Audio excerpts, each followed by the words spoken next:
In today's video, I'm going to teach you how to disable email forwarding option for recipients in Outlook.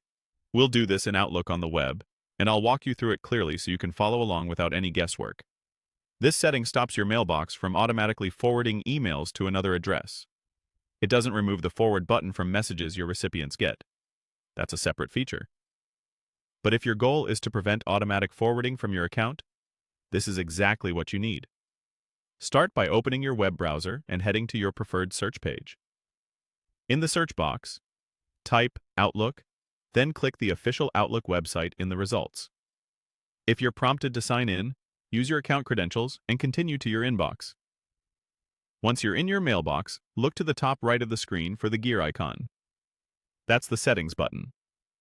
Click it to open the Settings pane. You'll see a quick settings panel, but we want the full options. Select Mail to open the full set of mail settings. This ensures you're adjusting the right controls rather than just display preferences. In the mail settings, find the section labeled Forwarding and IMAP. Depending on the layout you see, it may simply say Forwarding. Click it to open the forwarding options.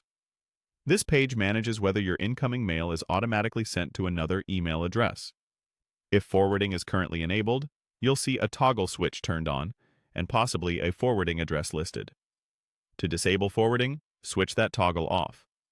This immediately tells Outlook to stop sending copies of your incoming messages to any external address. It's a good practice to quickly review that the toggle is clearly set to off so there's no confusion later. After turning the toggle off, click Save. Saving is important because changes won't apply unless you confirm them.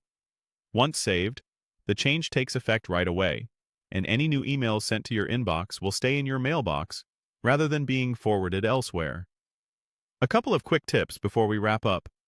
If you don't see the Forwarding and IMAP section, make sure you're in Outlook on the web, not the desktop app. Also, some work or school accounts may have organization policies that lock or control forwarding. In that case, you might need help from your IT admin. Finally, remember that disabling forwarding here doesn't affect emails you've already forwarded in the past. It only applies to new messages going forward. And that's it. You've successfully disabled email forwarding in Outlook and ensured your messages remain in your mailbox.